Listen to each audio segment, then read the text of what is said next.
Guys, welcome back to the channel. Have another special request here. I had a couple of y'all told me to check out this family called the Bam Fam here, living in Australia. And I was like, man, they got a lot of good topics, so I chose to pick this one: 19 unwritten rules for living in Australia. Definitely been enjoying looking and just learning about Australia and seeing the different places.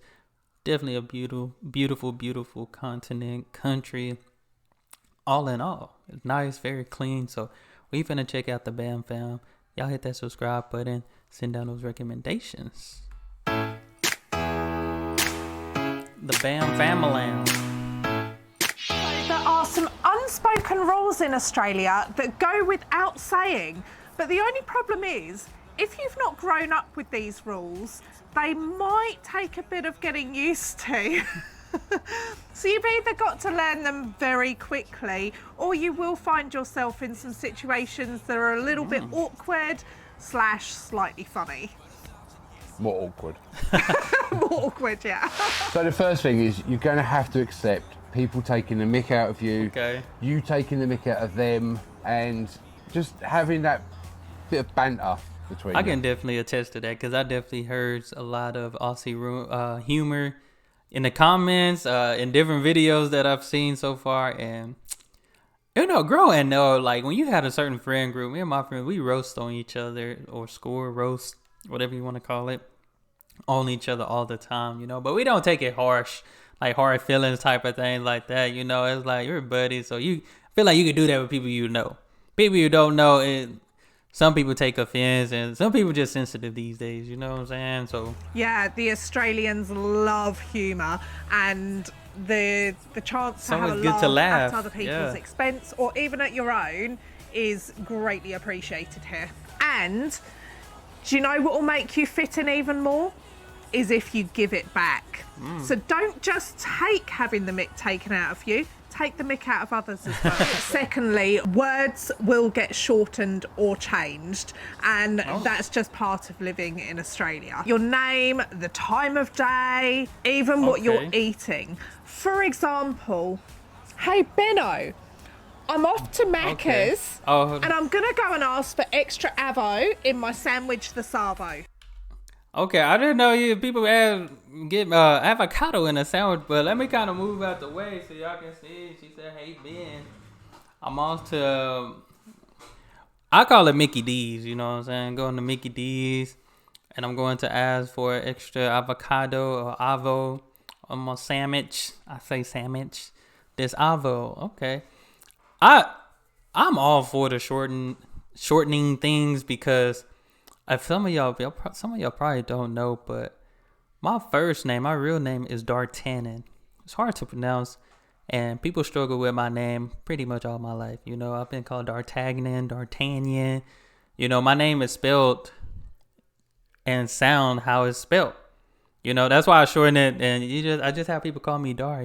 Because people just be messing up my name. Like, I don't take offense to it or nothing. It's like pretty self-explanatory, but I'm down for the shortening things, D'Artagnan, but you get Dar. That's how it works.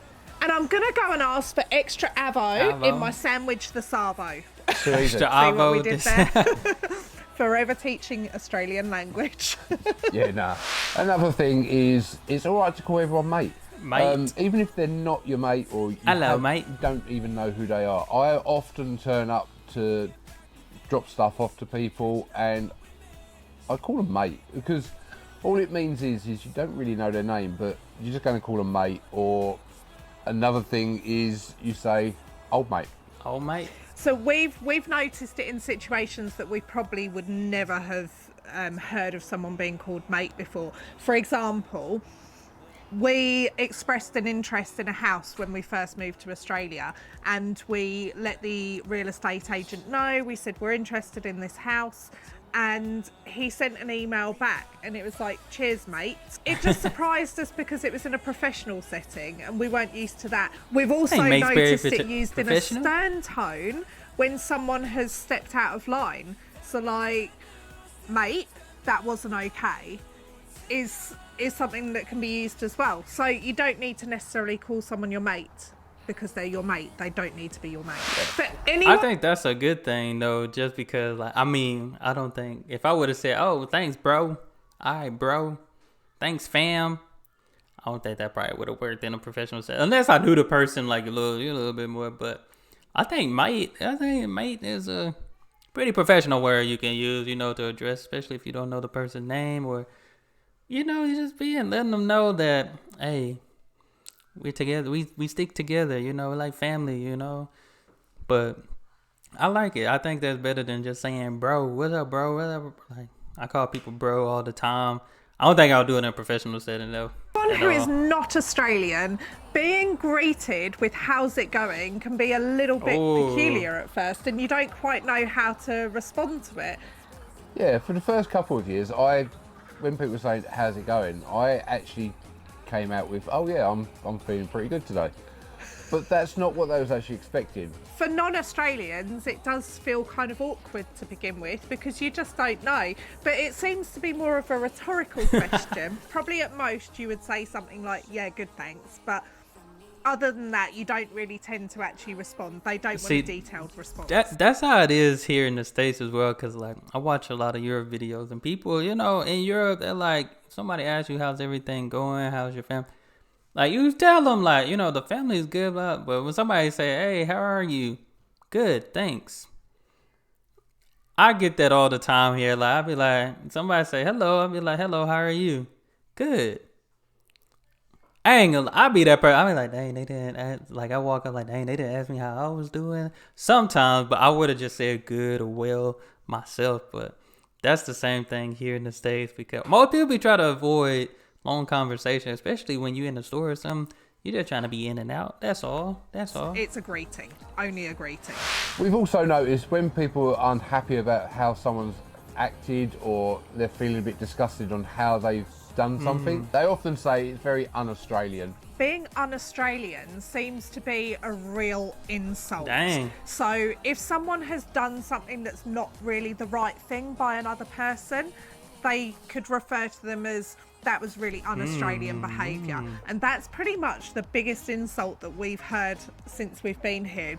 To be called that is, quite disgraceful. Dang. But it seems to be used in circumstances when someone has done the wrong thing by others. I've never been called un-Australian. I haven't been called un-Australian either. I think you have to be really scummy to be called un-Australian. Definitely.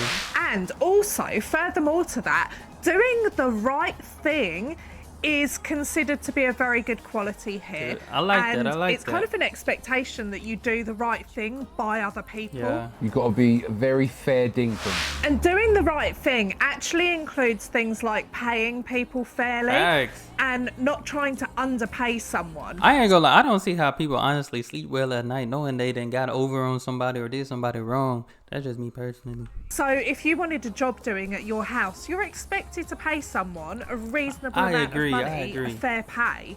And if you try and underpay people, we've seen it a number of times on the community pages, people will call you out and people will call you a grub for trying to underpay. It's considered very poor form and a very low act. Being called a grub would be very insulting, as well as being called un-Australian. It's not okay to try and underpay people here.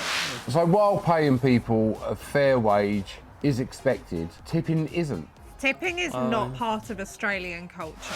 Treating everybody equally is part of Australian culture. I like that. And it does not matter what your background is. You will have the same opportunities and also be spoken to in exactly the same way as anybody else. The Australians don't care whether you've come from wealth. They don't care whether you've got a nice house. They don't care about any of these things. Good. You're treated exactly the same wherever you come from, whatever you have, as it should be. I ain't gonna lie, I always lived by that too, because even when I was growing up in school, I treated like lunch ladies, the janitors, like people that, probably didn't have a higher education, went to college and stuff, and they still worked around. I still treated them with the same level of respect as my teachers, as the principal, as, anybody. Because it's like, that's, like, respect, RESPECT, find out what it means to me. Respect goes a long ways, no matter what position and stuff you're in. But I like that, Australia. I like that. Major thing we notice here in Australia, Australians and the people that should come and visit care massively about the environment and the surroundings around them. It's such a beautiful country, and the Australians really do take a pride in it. And that is an expectation that anybody who is here takes part in that pride and really looks after everything and keeps it clean, keeps it tidy. It is also very noticeable that the Australians care deeply for the wildlife here. And it is an expectation that everybody respects it, and even little things like if you see a dead kangaroo on the side of the road, you're supposed to go and check its pouch to make sure there's not a joey in there. If there's a joey, obviously you would take it to a wildlife rescue. If it has like a painted cross on it, then it means someone's already checked the pouch. But there's a higher level of care that we have noticed for the Australian wildlife. We've noticed that Australians do actually stick to the road rules here. They either go to the speed limit or they stay under. I know a lot of you Aussies will think, well, this is an obvious thing. I know it sounds really obvious to probably anyone from Australia, but elsewhere in the world it's not quite so strict, and people don't really seem to adhere to the rules quite so much. Yeah, to me, it's not, especially here in Texas, our speed limits on the highway is like 75 miles per hour. Somebody pushing 100. You're going to have a couple of people pushing 100. Like, I ain't going to lie. Sometimes I go over, but I be like, if somebody passing me, they did like, I be over like 5 or 10 sometimes. Sometimes it just depends, you know, but some people just be passing me and they like blow it, like flying by me type thing. It's like they have to be pushing 100. Like, some people don't care weaving through the traffic. It can be dangerous. It can be something that's quite surprising to people who are not from Australia. There are hefty fines for people who don't abide by the rules. Which brings us on to our next point, which is a little bit controversial because it's not legal. But we're going to mention it anyway because it's something that we've noticed. Flashing your lights here in Australia. We've noticed it used mostly when people are alerting others that the police are around. So it's usually if there's a speed camera, and obviously people can use it for hazards as well, but we've never actually seen it used for that. We've only ever seen it used here for alerting someone that there's a speed camera nearby. We used to flash our lights to say thank you, or flash someone to say go on, you can go round. Yeah. That's not the done thing. Yeah, that's definitely not something that they do here. Definitely not in Queensland. I don't know if the other states are the same, but yeah, flashing your lights is mainly to say check your speed, there's a cop around the corner. But we will just let you know that you can get fined for this. It is illegal to do it, and I would imagine the fines are quite hefty for that. So yeah, it's not something you should do, but it's something that we have noticed that people do. Yeah, you know who you are, you flashers. So this next one is for people who are not from Australia, but in Australia, or who have come into Australia. Visiting. Yeah, or living here. It's not the done thing to complain. Australians are very proud of their country, and it is not okay with them for you to complain about things here.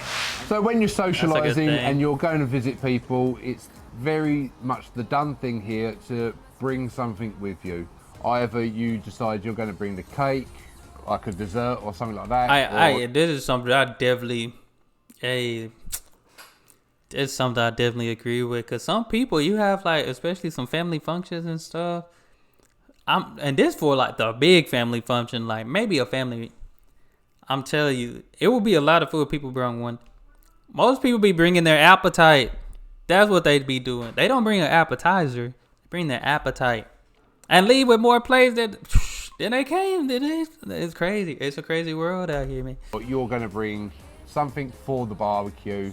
And definitely bring some grog with you, meaning bring some drink. This seems to be one that catches people out, and it's a little bit funny. I didn't realise that this was not obvious to people. But when someone says bring a plate, it doesn't mean that they don't have enough plates for their guests. It means that people have said that. It means give me a plate. That you bring a plate with food on it to share. And it's sort of like an unspoken thing that you're gonna bring some booze. Yeah, you have got to bring stuff with you if you go to someone's house or to any kind of gathering. It's expected that you bring something with you. And even if they say don't bring anything, just bring it. should. And also, if you're bringing the booze, make sure it's cold, because any drink gotta make sure it's cold. Warm. A cold one is essential, and a cold one refers to a beer. It has got to be cold, not just cold, but cold. This I should next need gloves. It should be so cold. You must check your shoes if you leave them outside before you put them on again. We don't tend to leave shoes outside, but if you were to, you probably should check them before you put them on your feet. Just in spiders case or something. inside. Yeah, pretty much the only thing I leave outside, like footwear wise, is my thongs. The next one that we were a little surprised by, but it makes perfect sense, is that cats are expected to be kept inside here. They're not expected to go roaming around neighbourhoods. It's not appreciated here at all. So if you have a cat, you're expected to keep it on your own property. It seems to be because people don't want the cats attacking wildlife. That makes sense. So that's why it's very frowned upon to let a cat just go roaming around here. And also, make sure you do not park out in the sun.